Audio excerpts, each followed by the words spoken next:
संगम विहार, ये पहाड़ी है दरअसल जहां हम बैठे हैं, देवली पहाड़ी। देवली का मतलब होता है देवालय। देवालय बड़े होते हैं, अली छोटे होते हैं। देवली, यहाँ देव लोग रहते होंगे थोड़े से पहाड़ी में, और यहाँ कहीं संघ भी रहता होगा, इसलिए संगम विहार भी है। बाद में नाम रखा होगा या जिसने भी रखा, पर देवली का मतलब है कि देव यहाँ रहते होंगे और देवियां भी रहती होंगी। देव उन लोगों को बोला जाता था जो पुराने समय में कुछ दिया करते थे। अधिकतर उनको बोला जाता है जो अच्छी जानकारी या कोई ज्ञान या मुक्ति का मार्ग या मोक्ष का मार्ग दिया करते थे, उनके संबंध में देव बोला जाता है। बाद में जो भौतिक वस्तुएं देने लगे उनको भी देव बोलने लगे। देव, देवा, देवी, देवालय, दाता, ऐसे मतलब होता है पाली के अंदर देना, पर लेने का कोई शब्द नहीं है पाली के अंदर। जो लेना शब्द है वो पाली में नहीं है। इसलिए यहाँ जो जितने बुद्धिस्ट लोग हैं वो बोलते हैं पाणाति पाता वीरमणि सिक्खा पदं समादयामि आदयामि, मतलब दे में आ लगा दे तो लेना हो जाता है, लेना शब्द नहीं है। देवली पहाड़ी पे बुद्ध विहार होता था। 20 साल पुरानी बात होगी जहां तक मुझे याद है, 18 या 19 होंगे। सूचना आई, सभी लोग हम साथ साथ रहते थे, सूचना आई कि दिल्ली गवर्नमेंट ने भगवान बुद्ध की मूर्ति के 2 टुकड़े कर दिए, गर्दन अलग पड़ी हुई है। फोटो भी आए। उस समय हम सरकारी कर्मचारियों के परिसंघ में बहुत ज्यादा सक्रिय थे। यहाँ के रतन सिंह जी, यहाँ के जितने भी लोग हैं, वो डीसी कपिल वगैरह सब, तो यहाँ आए। यहाँ सभा हुई कि बुद्ध विहार को खत्म करने का चल रहा है मामला, गवर्नमेंट ने तोड़ दिया। वैसे तो इंटरनेशनल मुद्दा था, क्योंकि आप देवली पहाड़ी पे देव लोगों की जगह, पुरानी जगह पे उनकी जो देवता हैं, बुद्ध हैं, देने वाले हैं, उनका सर धड़ से अलग कर दें। बेशक चाहे वो पत्थर है, पर भावनाओं का सर तो अलग से किया। और जो लाइट ऑफ एशिया हैं, जो बुद्ध की पूरी दुनिया में जाने जाते हैं, आपने उन्हीं के देश में, उन्हीं की आइडियोलॉजी में, उन्हीं के पत्थर को अलग कर दिया। पर इंटरनेशनल मुद्दा उठा नहीं पाए। हम कोई भी धर्म का या बुद्ध का मुद्दा या समणों का मुद्दा इंटरनेशनल नहीं उठा पाते। बेशक दुनिया के अंदर 3.5 अरब लोग हैं इस धर्म को जानने वाले, बुद्ध को जानने वाले, पर भारत में इकट्ठे नहीं है, संघ नहीं है। इसलिए ये हुआ चलो छोटे से लेवल पे उठाएंगे तो दिल्ली को बंद करेंगे और अपनी बात पहुंचाएंगे दिल्ली गवर्नमेंट तक। तो मैंने रतन सिंह जी से कहा कि क्या लगता है आपको लोग आ जाएंगे दिल्ली बंद करने के लिए?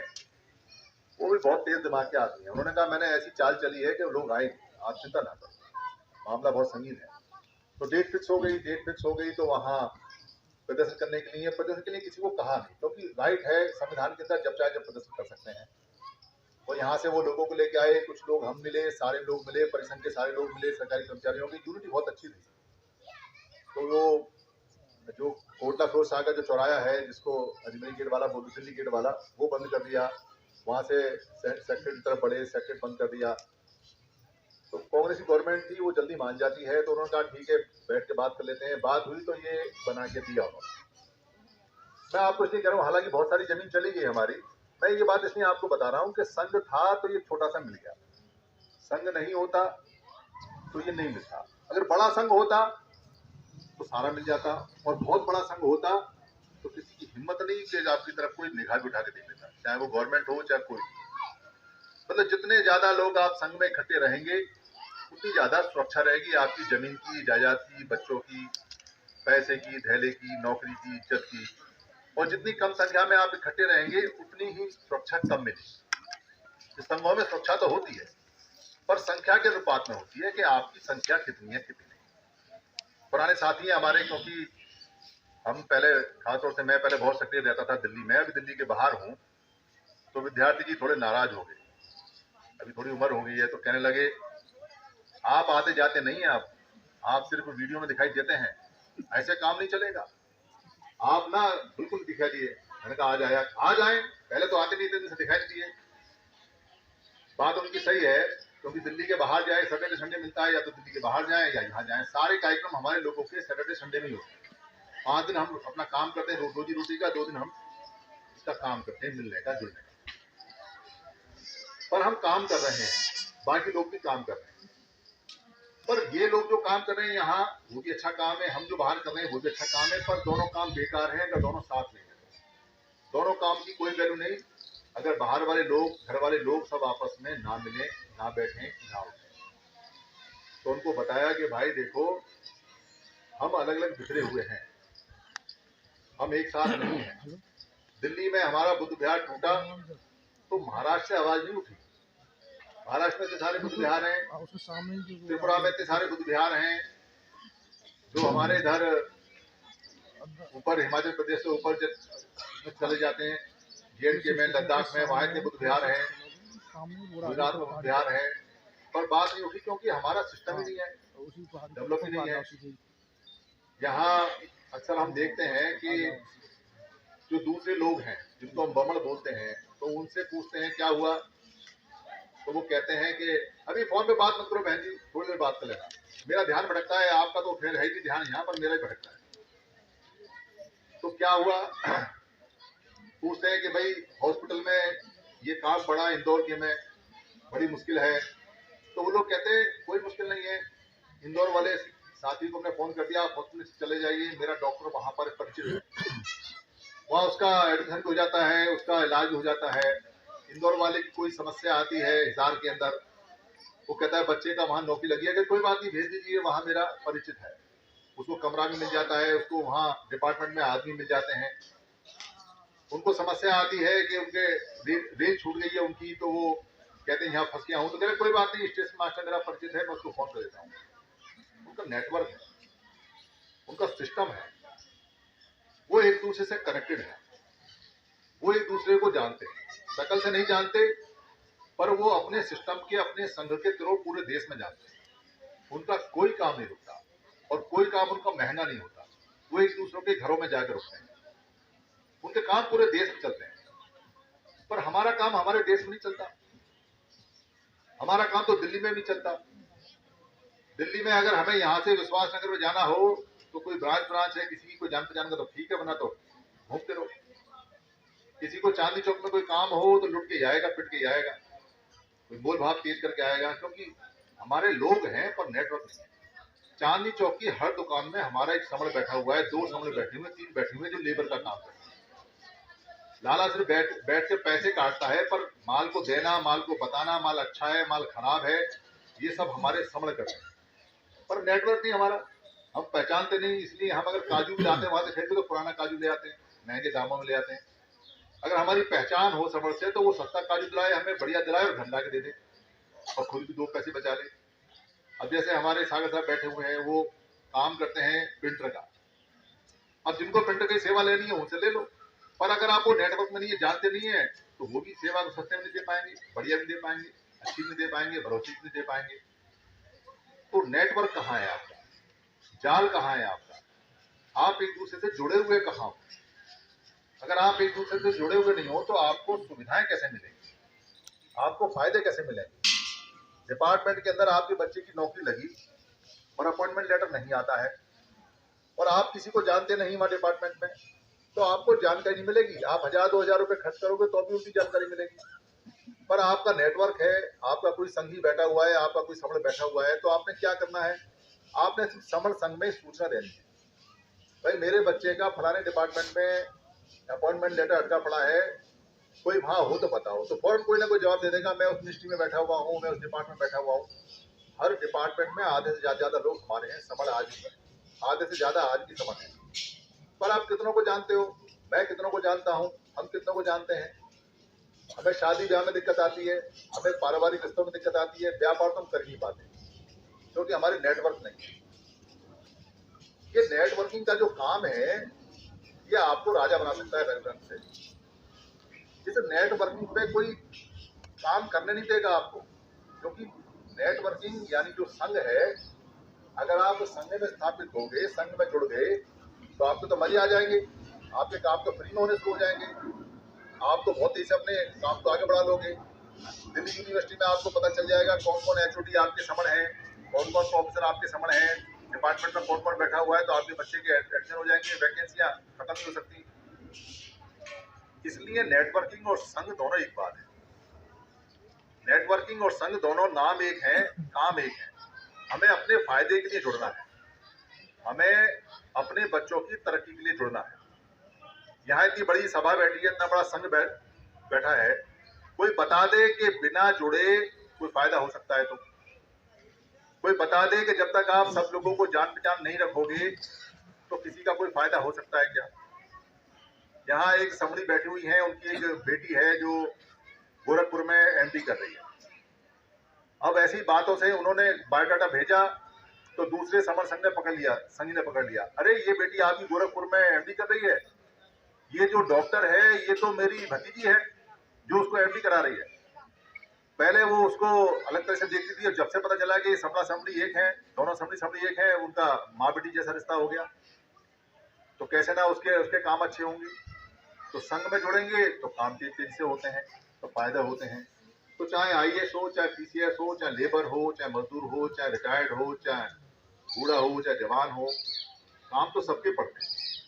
और इस दुनिया में जीवित है तो काम पड़ेंगे, पर काम निकालने के लिए आपके पास में जानकारी होना चाहिए, जुड़ाव होना चाहिए, परिवार होना चाहिए, तो जल्दी काम। तो उसके लिए जुड़ना चाहिए, जैसे दूसरे लोग जुड़ते हैं, जैसे दूसरे लोग जुड़े हुए हैं, जैसे वो थोड़े से लोग जुड़ के काम करते हैं, सीखना चाहिए उनसे कि कैसे संघ काम करता है, कैसे नेटवर्क काम करता है। पर यहाँ दिक्कत हो रही है, हमारे लोग काम सबसे ज्यादा कर रहे हैं, हमारे लोग काम करते करते संगठनों में बूढ़े हो गए, कुछ तो मर भी गए, कुछ मरने को तैयार हैं। अब उनकी संतानें नहीं आती हैं काम करने के लिए, क्योंकि वो ये देखती हैं कि हमारे माँ बाप ने जो पूरा जिंदगी काम किया, मिला क्या, रिटर्न क्या मिला? अधिकार तो सारे चले गए, नौकरियां तो सारी चले गई। तो वो अपना अपना कास्ट पास्ट को छुपा के या झूठ सच बोल के अपना वो स्ट्रगल करते हैं, अकेले अकेले करते हैं। बहुत सारे बच्चे मारे भी जाते हैं, आईआईटी के अंदर सुसाइड कर लेते हैं कई बच्चे, क्योंकि कास्ट का खेल चलता है वहाँ। डॉक्टर भी कई सुसाइड कर चुके हैं, बहुत सारे लोग नौकरी छोड़ कर जाते हैं, बहुत सारे लोग डिप्रेशन में आ जाते हैं, अधिकतर लोग डिप्रेशन में, क्योंकि उनके पीछे बैक नहीं। आपका बच्चा बेंगलोर में जाए, इतनी मेहनत करे और अच्छा मेहनत करे, पढ़े लिखे, और बेंगलोर में जाके आईटी में काम करे और वहाँ उसको मकान की दिक्कत आए, वहाँ उसे अपने साथियों की दिक्कत आए, कहाँ से लाएगा? बेंगलोर में जानता नहीं। पर संघ की यूनिट है बेंगलोर, संघ के जो आईआईटी के प्रोफेशनल है, अभी हमारी 25 फरवरी को संघ की मीटिंग वहाँ लगेगी बेंगलोर। कितना दूर है यहाँ से? 2200 किलोमीटर दूर है। पर 2200 किलोमीटर दूर हमारे लिए नहीं है। हमने फोन करके कहा कि हमारा ये बच्चा वहाँ है, इसको मदद चाहिए, तो मदद हो जाती है। वो मदद तभी होती है जब आप संघ में हो, ये संघ का नियम है, पहली मदद संघ को है। आप ये कहो जी कि मैं संघ में नहीं हूँ पर मैं सवर्ण हूँ, तो मदद बाद में मिलेगी आपको, ये नियम है। जो मेहनत करेगा, जो जुड़ेगा, जो संघ के प्रति समर्पित रहेगा, जो संघ के प्रति लॉयल रहेगा, जो संघ में अपने आप को विलीन करेगा, पहला अधिकार उसका। दूसरा अधिकार उसका जो सवर्ण है, अधिकार को मना नहीं है, पर पहला उसका, सारे तन मन धन से पहली मेहनत उसकी होगी। बहुत सारे सवर्णों को फायदा होता है पूरे देश में। मुझे अच्छी तरह याद है कि एक बार हम ट्रेन से आ रहे थे, तो ट्रेन स्टेशन पर रुकी, तो वहाँ हमारे एक संगी ने कहा कि कचौड़ी पूरी खाओगे, बहुत अच्छी मिलती है। तो मैंने कहा भाई रेलवे स्टेशन पर तो बढ़िया नहीं मिलती। कह रहे जी सबसे बेहतरीन मिलेगी आपको, आप चिंता मत करो। भोपाल की सबसे, पता नहीं भोपाल स्टेशन था या कौन सा था, ग्वालियर। वो फोन कर दिया संगी ने, वो इतने लोगों का नाश्ता पानी लेके आओ सुबह सुबह, वो दौड़ के आया और इतना बढ़िया नाश्ता कचौड़ी पूरी और दे के और मिलके चला गया। संघ है तो कचौड़ी की है, संघ नहीं है तो खाओ रेल की बासी, पकड़ो खाओ। संघ है तो आपको रेलवे स्टेशन को सुरक्षा है, फलाने रेलवे स्टेशन पे हमारी बुकिंग नहीं हो रही है, क्या करें, आओ। वो ट्रेन में घुसा देते हैं, ये ट्रेन हमारी, टीटी को बोल देते हैं ये हमारा आदमी है, इसकी पूरी मदद करना। 100-200 रुपये देने हो तो दो या मत दो, पर आपकी मदद पूरी है। संघ है तो रेल भी आपकी है, तो संघ है तो हवाई जहाज भी आपकी है। हमारे कई संगी है जो एयरपोर्ट पर काम करते हैं, कोई दिक्कत होती है उनको फोन कर देते हैं, यहाँ आ जाओ, आगे आ जाओ सर, यहाँ जगह है, यहाँ जगह, आगे आ जाओ, बहुत जगह, आगे आ जाओ, या तो थोड़े थोड़े आगे हो जाओ, या क्या बोलते हैं, जगह बहुत है, जगह तो बहुत है यहाँ, अभी तो यहाँ 50 लोग आ जाएंगे। तो एयरपोर्ट पे सारे जहाज हमारे हो जाते हैं, कोई दिक्कत नहीं, कोई पास बनना हो, बोर्डिंग बनना हो, छोटे से छोटे काम को लेके, चाहे वो खेत का काम है, मजदूरी का काम है, किसान का काम से लेके बड़े से बड़े काम, विदेश तक, अमेरिका तक की गारंटी संघ में है, इंग्लैंड तक की गारंटी है। अभी कनाडा वालों का कल जब हम बात कर रहे थे तो कनाडा वाले पूछ रहे थे कि यहाँ के लोगों को कैसे जोड़ें, तो उनको बताया कि वे संघ के नियम है, जोड़ना है, आप डिक्लेयर कर दो कि सब जोड़ना। तो जुड़ते जा रहे हैं लोग, फायदा लेते जा रहे हैं, जुड़ते जा रहे हैं, फायदा लेते जा रहे हैं। फिर दिक्कत कहाँ आ रही है, फिर परेशानी कहाँ है? परेशानी और दिक्कत आती है जब व्यक्ति एक छोटे से दायरे में, एक सर्किल में अपने आप को कैद कर लेता है, बांध देता है, और उससे बाहर सोचने को तैयार नहीं होता, उससे बाहर निकलने को तैयार नहीं होता, उससे बाहर सोचने की क्षमता खत्म कर चुका होता है, और उससे बाहर सोचने में उसको डर लगता है, तब दिक्कत आती है। देखिए, लोग ऐसा समझते हैं कि समर संघ बुद्ध का प्रचार करता है, धम्म का प्रचार करता है। हम किसी भी समण संत का संघ के बिहार पे प्रचार नहीं करते, पर संघ सभी संतों को मानता है।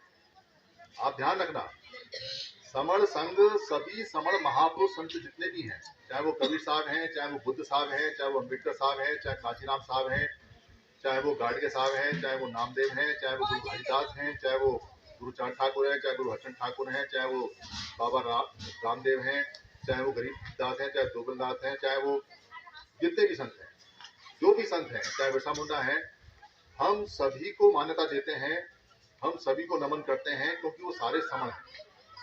पर आप ये कहें कि जी मेरे संत को आप प्रमोट करो या मेरे संत की जय जयकार करो, बाकी संत का ना करो, तो संघ ऐसा नहीं करता। संघ के लिए सारे के सारे संत सेम फुटिंग पर हैं, सब बराबर है।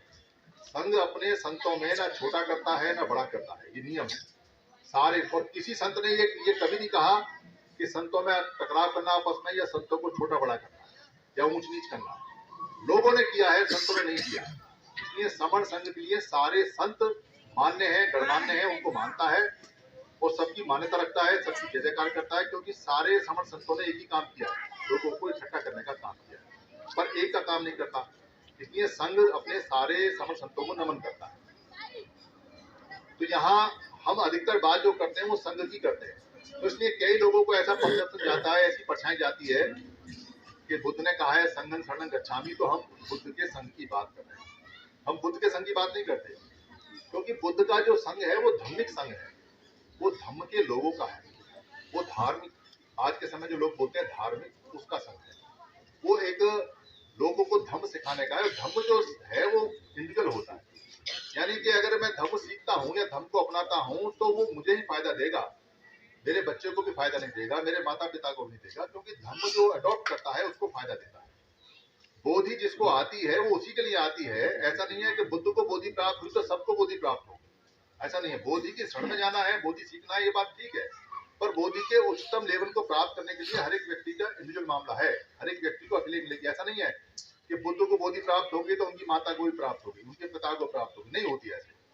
तो बोधि भी प्राप्त करना यानी बुद्धं शरणं गच्छामि भी पर्सनल है, इंडिविजुअल है, और धम्मं शरणं गच्छामि भी पर्सनल है और इंडिविजुअल है, पर संघं शरणं गच्छामि पर्सनल नहीं है। एक व्यक्ति अकेला संघ नहीं होता, तो संघ में सब लोगों को जाना होता है, सबके साथ रहना होता है। तो बुद्ध जैसे समझदार व्यक्ति ये नहीं कहते कि भिक्खु संघं शरणं गच्छामि, या ये भी नहीं कहते कि भिक्खुनी संघं शरणं गच्छामि, वो ये भी नहीं कहते कि उपासक संघं शरणं गच्छामि, वो ये भी नहीं कहते कि उपासिका संघं शरणं गच्छामि, वो खाली संघं शरणं गच्छामि बोलते। क्यों बोलते हैं? क्योंकि बुद्ध जब बुद्ध नहीं थे तो क्या थे, इस बात पे हम एक बार बात करें।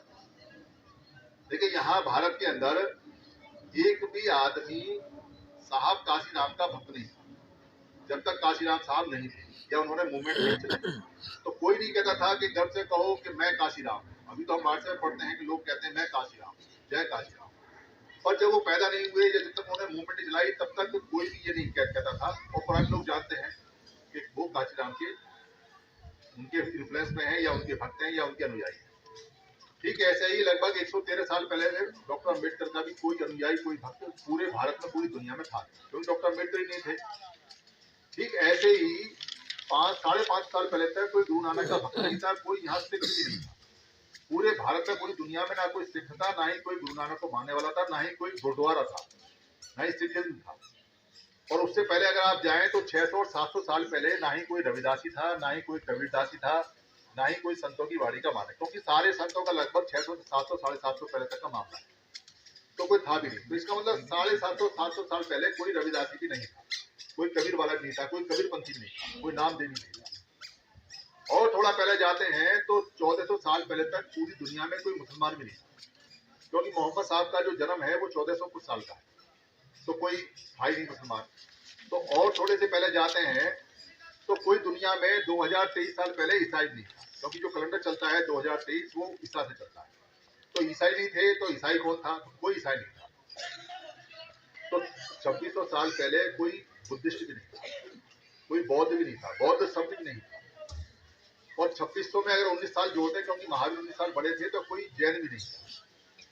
तो जैन नहीं, बुद्ध नहीं, ईसाई नहीं, मुस्लिम नहीं। और आप जानते हो कि ये जो लोग अपने आप को जो शब्द से बोलते हैं वो तो 228 साल पुराना शब्द है, जो वो अपना बार बार सुप्रीम कोर्ट कहता है कि ये शब्द कल्चर का शब्द है। हम उसका नाम नहीं लेते क्योंकि हमारे बहन है, कपड़ा हो सकता है, झगड़ा हो सकता है, इसलिए नाम लेते। पर वो शब्द 228 साल पुराना बताता है। तो आप थे क्या?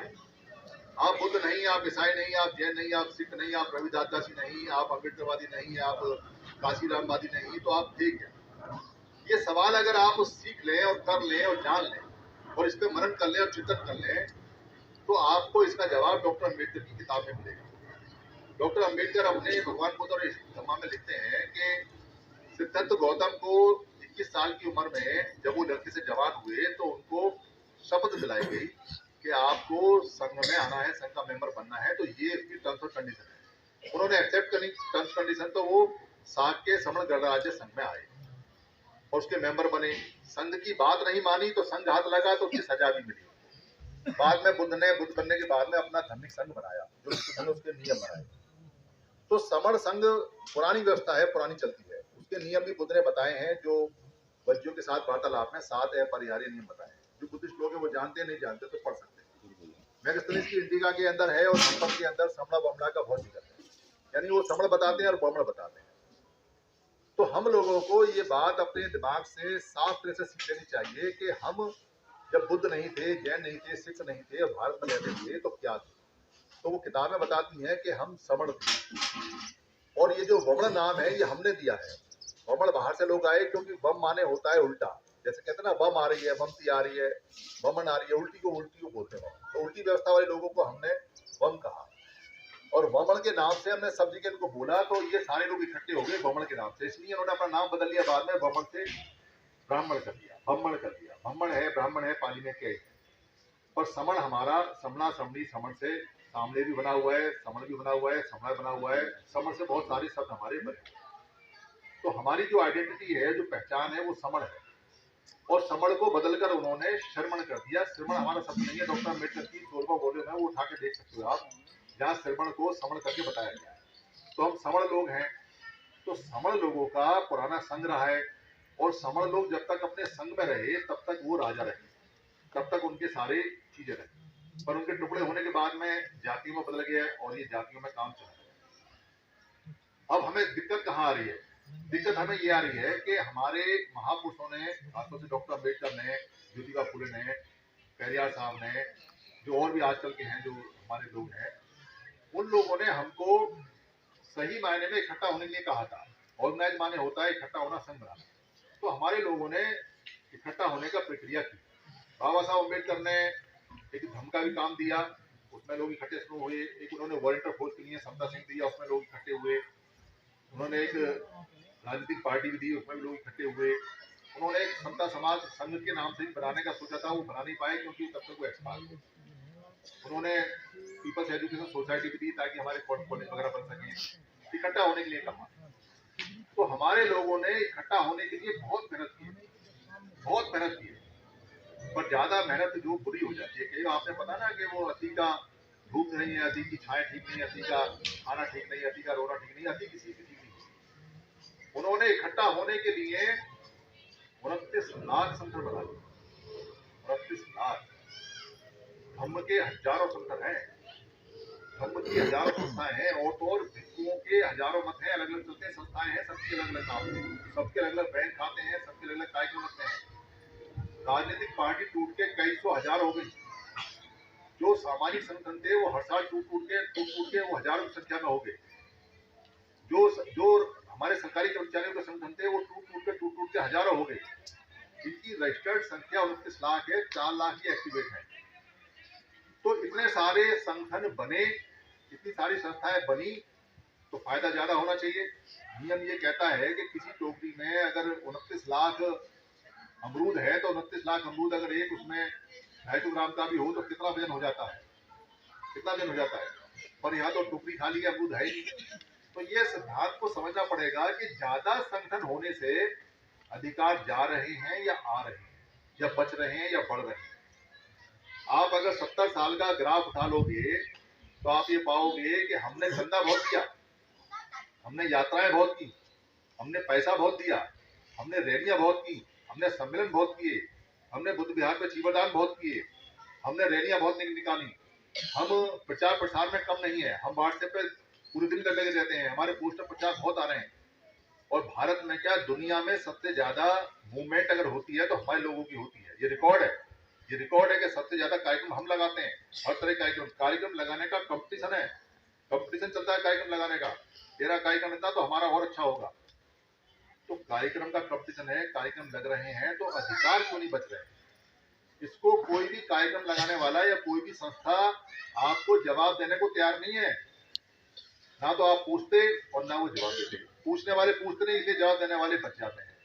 और अगर आप पूछोगे भी तो वो ये कहेंगे कि देखो क्या करें, सब अलग अलग है। मतलब खुद अलग अलग है और सबको दोष देगा कि वो भी सब अलग अलग है। हर एक व्यक्ति ये चाहता है कि जितने अलग अलग लोग हैं वो मेरे साथ आ जाए। हम इस पे काम कर रहे हैं। जब बाम सेव टूटी तब, जब बाम सेव का बोलकर ग्रुप अलग हुआ और मेरे साथ अलग हुआ, मैं बाम सेव में काम कर रहा था। उस समय बोलकर को भी कहा फोन लगा के, तब फोन बहुत महंगा था, ये 2004 की बात है, बहुत 16 रुपए मिनट की कॉल थी, पर हम बात कर रहे थे। उस समय मेरे साथ में था, उसको भी कहा, खूब बहस हुई। हमने कहा भाई तुम जोड़ने वाले लोग हो, तुम ही फेविकॉल हो, जब तुम ही टूट जाओगे तो लोग फेविकॉल पे यकीन करेंगे क्या? तुम पे यकीन करेंगे क्या? जब फेविकॉल छूट गया तो तुम क्या जोड़ोगे? तुम तो खुद टूट गए और फिर हर साल टूट जाते हो। पर वहां चंदा इतना आता है, पैसा इतना आता है और कुछ लोगों को पेड़ वर्ग बनाया जाता है कि वो आपकी सुनते नहीं सुनी बात किसने की। पर हम लगातार बहुत सारे लोग मिलकर इसको प्रयास को करते रहे कि भाई इकट्ठे हो जाओ, लगातार मीटिंगों में जाते रहे, बात करते रहे, पर कोई इकट्ठा होने को तैयार नहीं। तो 2019 में एक संगति लगाई थी आंध्र भवन में, और सारे बाप से के लोग सबको बुलाए हैं दिल्ली के अंदर। तो सारे मना तो कोई नहीं करता कि इकट्ठा नहीं होना है, पर उन्होंने सब ये कहा कि काम बहुत अच्छा है। और वो जो नहीं कहते हैं वो बात ये है कि मेरे नीचे इकट्ठे हो जाओ, नेता मैं रहूंगा। हमने ये कहा था कि भाई तुम ही नेता हो, तुम अपना देखो तुम्हें क्या करना है, पर इकट्ठे हो गया हो।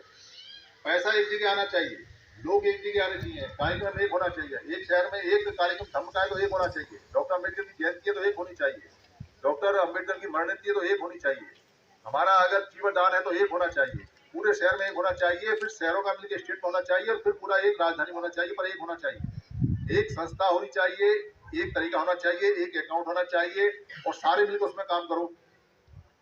पर ये लोग पद, पोस्ट, मंच, माला, माइक, पैसा, चंदा, धंधा, और ये एमएलए का टिकट, एमपी का टिकट, राज्यसभा का टिकट, कोई नहीं सुनता, कोई नहीं सुनता। कहता कोई नहीं पर सुनता कोई, करता कोई। तो हमने वहां उनको एक लाइन का एजेंडा दिया। हमने कुछ पैसे इकट्ठे करे, कुछ लोगों ने 19-20 लोग थे कि भैया ये मीटिंग है, एजेंडा ये है कि हमको इकट्ठे होना, इस पर बोलना है, वो रिकॉर्डेड है हमारे पास में। तो वो सारे के सारे बोले, पर अलग अलग बोले, अपने अपने संगठन की जय जयकार, पर इकट्ठा होने की कोई बात नहीं। उनको आम आदमी से कोई लेना देना है नहीं। वो ये मानते हैं कि ये लोग जाएंगे कहाँ, पीछे पीछे आएंगे ही आएंगे। वो ये मानते हैं कि इनके पास कोई और ऑप्शन ही नहीं है, चाहे वो राजनीतिक पार्टी है, चाहे वो धार्मिक संगठन है, चाहे वो राजनीतिक है, चाहे लड़कों के दलबल है, चाहे वो सामाजिक है, चाहे वो आर्थिक है, चाहे वो सरकारी कर्मचारी हो, किसी के भी हैं। वो ये मानते हैं कि ये कहाँ जाएंगे, उनको कहीं ना कहीं तो आना है, तो जो ज्यादा शोर मचाएगा उसके पीछे ये जाएंगे। तो उनको बार बार मीटिंग में कहा, भैया एजेंडा देख लो, एजेंडे में ये लिखा हुआ है कि हमको इकट्ठा होना है, उसमें बात करनी है। मीटिंग खाए पिए अपना हाथ झाड़े चले गए, पैसे खर्च हो गए, हमारा टाइम खर्च हो गया, पर हमको एक सबक मिल गया, भाई नेता नहीं इकट्ठे होंगे और इनको हमारी जान से कोई लेन देन नहीं है। अगर जान बचानी है तो खुद ही इकट्ठा होना पड़ेगा। तो हमने तब से 5% हम मेहनत करते हैं नेताओं पे कि आप इकट्ठे हो जाओ, और 95% हम मेहनत करते हैं कि हम इकट्ठे हो। बस ऐसे ही कोविड आया, कोविड के समय वहां जूम पर हम बातचीत करने लगे, ये समस्या रखी, तो पता चला कि हजारों लोग ऐसा चाहते हैं कि इकट्ठा हो, हजारों, और तो भीड़ लग गई। वो पोर्टल पैसे जमा किए, फिर उस पर 500 लोग तक आने लगे कोविड में, फिर कई बार वो भर जाता था, फिर मिलने का कार्यक्रम लगाया, फिर बोले भाई इकट्ठे हों। फिर जब लोग इकट्ठे हुए तो उसमें भी कुछ नेता आ गए, कुछ ऐसे लोग आ गए जिनको लगता था कि यहाँ एमएलए का टिकट बढ़िया मिल जाएगा, यहाँ एमपी का बढ़िया मिल जाएगा, यहाँ से चंदा बढ़िया मिल जाएगा। एक ने तो बिजनेस खोल दिया, वो कह रहा है बैंक खोलूंगा, 50,000 रुपये जमा करो। 2 लोगों ने कह भी दिया आप पे। हमने कहा भाई पैसे कोई नहीं लेगा। उस दिन के बाद से पैसे लेने देने का धंधा ही बंद, कोई नहीं लेगा। ये तो धंधा चला लेते हैं लोग। यहाँ कई लोग आए जिन्होंने कहा संगठन बनाएंगे। काय का संगठन बनाओगे? भाई डॉक्टरों का बनाएंगे। तो मैंने उनको लिस्ट पकड़ाई कि हर एक स्टेट में डॉक्टरों का संगठन है और यहाँ दिल्ली में 4 चलते हैं, तुम किसी और में चले जाओ भाई, अलग क्यों बनाओगे? पर उनको अलग नेतागिरी करनी थी, तो जिनको मंच, माला, माइक, पैसा सुनना चाहते, तो वैसे लोग आए, वो सब चले गए। कुछ बुराई करके चले गए, कुछ साइलेंट चले गए, पर चले गए। पर कुछ अच्छे लोग रुके और फिर अच्छे लोग बढ़ने लगे। तो उन्होंने कहा जी भाई इसको काम को बढ़ना चाहिए। तो सबने अपनी अपनी संगति खुद ही लगानी शुरू कर दी। जैसे यहाँ बहन जी ने, जो दिनेश बहन जी, उन्होंने कहा कि मैं यहाँ संगति लगाऊंगी, उन्होंने खुद लगाई। उन्होंने संघ से खुद कहा कि मैं लगाऊंगी संगति यहाँ। तो हम सब यहाँ संघ में यहाँ बैठे हुए, लगाओ। तो खुद लगाते हैं सब लोग। अभी नागपुर में फिर 3 दिन की संगति लगी है। इस बार नागपुर वालों को थोड़ी समझ आई, वो कह रहे हैं 3 दिन की संगति लगाओ, हम सबको इकट्ठा होना है। हम तो उनको लताड़ते हैं, उनको कहते हैं तुम रोज संघ की बुराई करते हो, कहते हो जी संघ ऐसा संघ ऐसा। भाई तुम्हारा संघ कहाँ है? तुम्हारी सोच नहीं है संघ बनाने की। तो कह रहे जी आपको समझ में आ रहा है कि संघ से ही हमारी गति हो सकती है।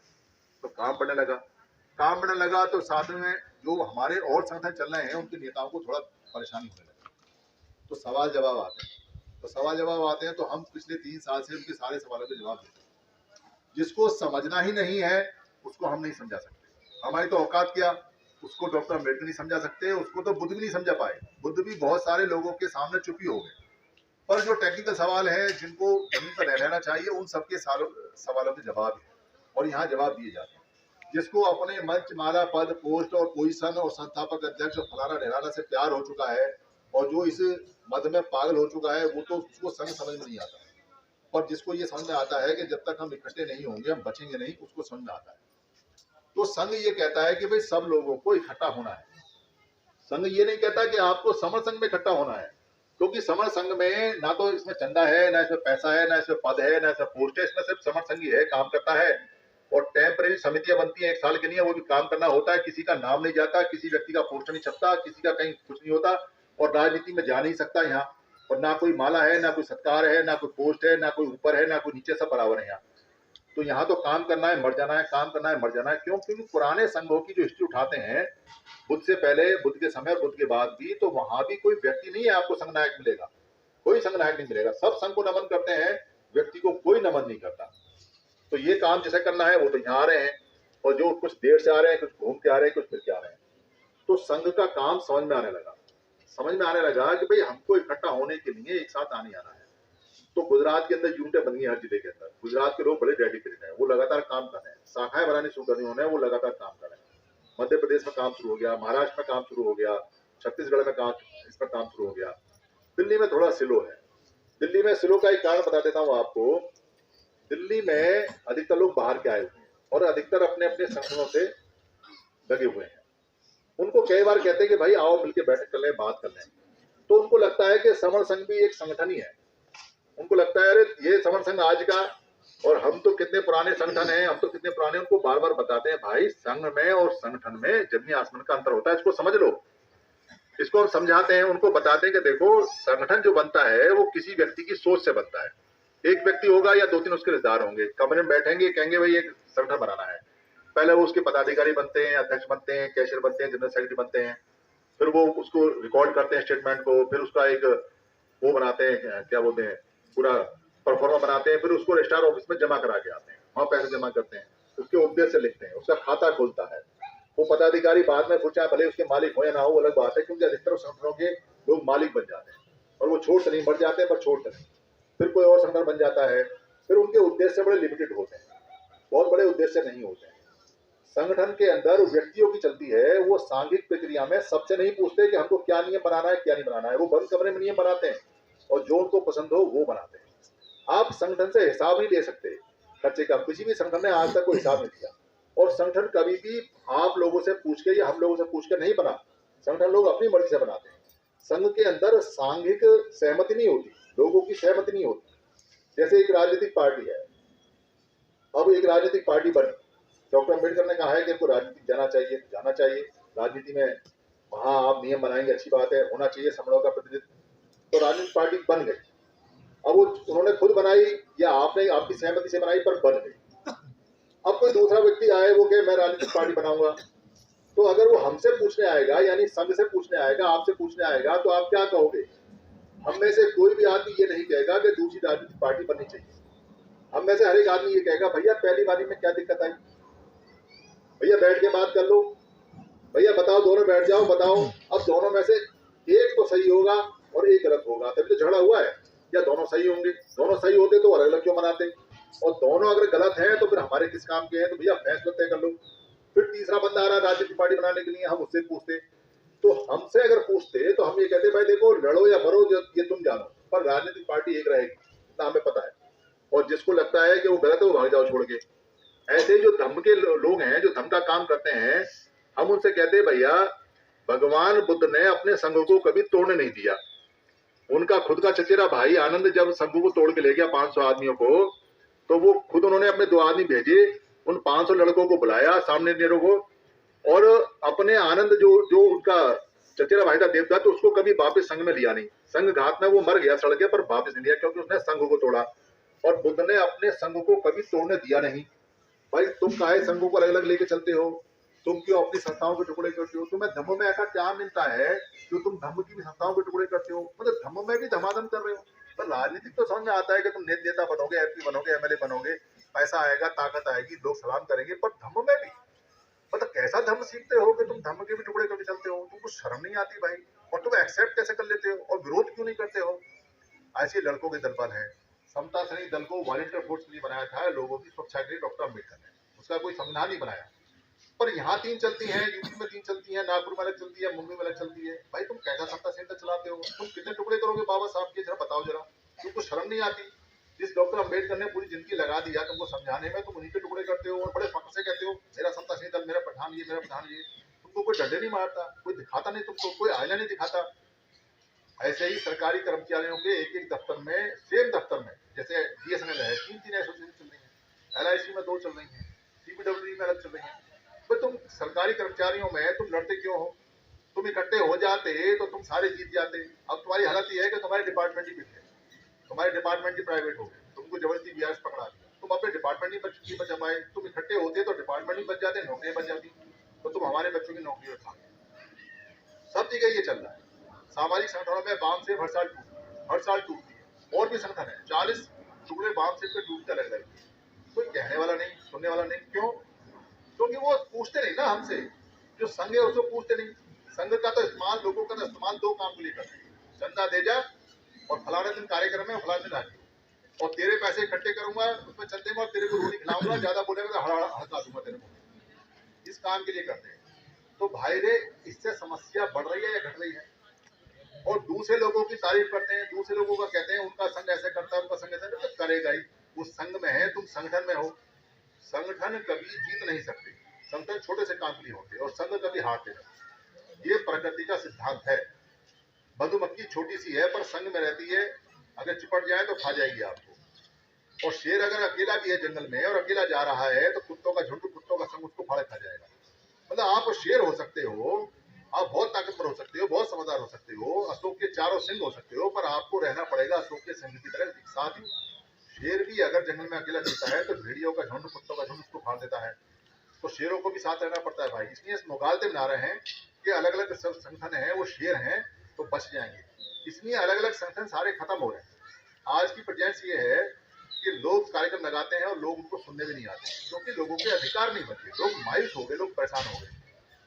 तो यहाँ ये जमवाड़ा जो चल रहा है, जो संघों का काम चल रहा है, ये लगातार अपने आप बढ़ रहा है, इसको कोई बढ़ा नहीं रहा है। इसके पीछे कोई नेता नहीं, कोई व्यक्ति नहीं, क्योंकि हमारे यहाँ संघवाद है। और हम सिर्फ लोगों को इसलिए कहते हैं कि अपनी सुरक्षा के लिए, अपने विकास के लिए, और अपना जितना भी आपकी तरक्की है या जो सुरक्षा है या जो विकास है, उसके लिए आपको यहाँ आना ही पड़ेगा। 3 चीजें किसी व्यक्ति को चाहिए जीने की, उसको सुरक्षा चाहिए, उसको विकास चाहिए, और तीसरी चीज क्या है? सुख चाहिए। तो ये सुख, विकास और सुरक्षा जो 3 चीजें हैं, ये हमको चाहिए, और ये संघ में ही मिलेगी, और कहीं मिलेगी। इसके जैसे जैसे संघ बढ़ता जा रहा है, वैसे वैसे सबको सुरक्षा, सुख और विकास मिलता जा रहा है। इसी के लिए हम यहाँ बार बार बात करते हैं और इसी के लिए सारी बातें चलती हैं। जिनको ये कंसेप्ट अच्छा लगता है बड़ी अच्छी बात है, जिनको लगता है कि इसमें कमी है वो खुल के अपने सवाल रखें, अपने जवाब रखें। यहाँ काम करने का प्रोसीजर सब किताब में लिखा हुआ है, किताब आपके पास आई हुई है, समय तक आया हुआ है। ये नियम है, 10 नियम है, इनके आधार पर चलता है। ये 10 नियम गोल्डन नियम है, पहले भी चलते थे, अभी भी चलते हैं। सारी दुनिया के जितनी भी संघ जो बुद्ध से सीखे या बुद्ध से पहले समर्थन से सीखे, वो सब लोग इन नियमों पे चलते हैं। यहाँ सारी चीजें बहुत बढ़िया तरीके से चलती हैं, परिवार की तरह चलती हैं। यहाँ कहीं मारा मारी नहीं है। मेरी बात लगभग खत्म होने को है। आपके जितने सवाल संघ से संबंधित हैं, आप वहाँ आराम से पूछें, आराम से उनका जवाब मिलेगा। कोई उग्रता ना दिखाएं, क्योंकि हो सकता है कि विचारों में सहमति ना आए, पर हमारे जो आपसी प्यार मोहब्बत है, जो हमारा आपसे भाईचारा है, वो नहीं खत्म होना चाहिए। ये संघ जो है ये कहता है कि या तो आप संघ में आ जाओ या संघ को ले जाओ, क्योंकि इसका कोई मालिक नहीं, इसका कोई रजिस्ट्रेशन नहीं है, इसका कोई रजिस्ट्रेशन होगा भी नहीं, इसमें कोई व्यक्ति नहीं है। किसी को लगता है कि वो संघ से भी अच्छा काम कर रहा है तो बताए आके, और संघ उसका, संघ ये कहता है कि संघ से अच्छा कोई काम करता है तो संघ उसका, और अगर नहीं है तो अपना काम बता दो और लोगों को तय करने दो। संघ तय करेगा कि बताओ कौन काम अच्छा करता है कौन नहीं, पर हमको हर हालत में एक होना पड़ेगा। कोई व्यक्ति अगर ये सोचता है कि बिना इकट्ठे हुए, बिना एक साथ आए हुए हम जीत सकते हैं तो उसका स्वागत है, ये तो बहुत अच्छी बात है। अगर कोई व्यक्ति ये कहता है कि हम बिना इकट्ठे हुए हमारे सारे अधिकार मिल जाएंगे, तो इससे सरल रास्ता है कौन सा? और ये रास्ता अगर मिल जाए तो बहुत अच्छी बात है, ये मेहनत करनी हम छोड़ दें, फिर इतनी मेहनत करने की जरूरत पड़े। पर अगर इकट्ठा होना ही रास्ता है तो फिर इकट्ठे होने में देर नहीं करनी चाहिए। फिर हमको बहस कर लेनी चाहिए, तर्क वितर्क कर लेना चाहिए कि संघ के साथ चलना है या नहीं, संघ में चलना है या नहीं, संघ में आना है या नहीं, या संघ से अच्छी कोई व्यवस्था है तो उसमें जाए। ये बात तय हो जाए। मेरी बात लगभग खत्म हो गई है। सवाल जवाब करेंगे, सवाल जवाब के बाद में एक सामूहिक फोटो खिंचवाएंगे। यहाँ संघ नमामि करेंगे। हम संघ नमामि इसलिए करते हैं क्योंकि सारे संत संघ को नमन करते थे, इसलिए जब हम संघ नमामि करते हैं तो सारे संतों को नमन हो जाता है। कोई व्यक्ति कह सकता है कि आपने बुद्धंग नमामि क्यों नहीं किया, धम्मंग नमामि क्यों नहीं किया? तो मैंने पहले बताया है कि बुद्धंग को नमामि वो करेगा जो बुद्ध को मानेगा, पर सारे श्रमण बुद्ध को नहीं मानते। अगर आप बुद्धंग नमामि बोलोगे तो आपको फिर गरीबदास नमामि भी करना पड़ेगा, आपको कबीर नमामि भी करना पड़ेगा, आपको रविदास नमामि भी करना पड़ेगा, आपको डॉक्टर अम्बेडकर नमामि करना पड़ेगा, आपको गाडगे नमामि करना पड़ेगा, आपको पेरियार। ये 250-300 महापुरुष हैं। यहाँ 1 घंटा निकल जाएगा, 1.5 घंटा नमामि, इसमें नमामि खत्म नहीं होगी। पर सारे संतों ने संघ को नमन किया है, संघ को नमन किया है। वो साफ साफ है, साधु संगत करो, साधु संगत करो, साधु संगत करो, बार बार कहा है। साधु संगत करो मतलब साधो अपने आप को और संगत में करो, एक साथ रहो। हमको बार बार कहा है भजन करो, साधु भजन करो, सत साहेब भजन करो। भजन का मतलब पाली में होता है असेंबली करो, इकट्ठे हो जाओ, इकट्ठे हो जाओ। डॉक्टर अम्बेडकर ने कहा है कि ऑर्गेनाइज होना चाहिए, संघ में रहना चाहिए, इकट्ठे रहना चाहिए। और जितने भी संत हैं जिन्होंने चुप हुए, उन्होंने ये कहा है कि एक होना चाहिए। जो उंगली उठाई है वो एक है, ऊपर कहीं नहीं जाती उंगली। वो कह रहे एक हो जाओ, एक आकार, एक ओंकार, यानी सारा मिलकर एक आकार बनाओ, एक ओंकार बनाओ, एक आवाज बनाओ, एक वॉइस बनाओ। तो सबने इकट्ठे होने के लिए कहा है, इसलिए सबने संघ को नमन किया है, हम भी संघ को नमन करते हैं। कोई व्यक्ति चाहे तो बुद्ध को नमन कर सकता है, कोई चाहे तो अपने उपास्य को नमन कर सकता है, या सारे श्रमण संतों को नमन किया जाता है। पर हम वैसे नहीं कहते करने की, आप मन मन में करें, सबकी मान्यता है, पर संघ को नमन ओपन नहीं बोला जाता है। तो यहाँ संघ को नमन होगा, उसके बाद में यहाँ सवाल जवाब, पहले सवाल जवाब होंगे, फिर संघ को नमन होगा, फिर यहाँ एक फोटो खिंचवाएंगे। सवाल जवाब कितने भी चले, खाना खाने के बाद भी चल सकते हैं, सारे सवालों को जवाब देंगे। फिर कोई अगर अपने यहाँ संगति कराना चाहता है या संघ में काम करना चाहता है तो वो यहाँ जो लोग आए हुए उनको बता दें कि मैं संघ की बात से सहमत हूँ, तो काम करना चाहता है। कोई खर्चा नहीं, कोई रजिस्ट्रेशन नहीं, कोई फीस नहीं, कभी भी काम करने आ सकते हैं, देखने के लिए आ सकते हैं और कभी भी जा सकते हैं। यही पत्ती को आओ, संघ में काम करो, अच्छा लगे तो रुको, नहीं लगे तो जाओ, कोई दिक्कत नहीं, फिर दोबारा आ जाओ। तो जो संचालक है वो अपनी बात करें, मेरी बात समाप्त हो गई है। सवाल जवाब में अभी मिलेंगे आपसे। साधु साधु साधु। बहुत बहुत साधुवाद सर।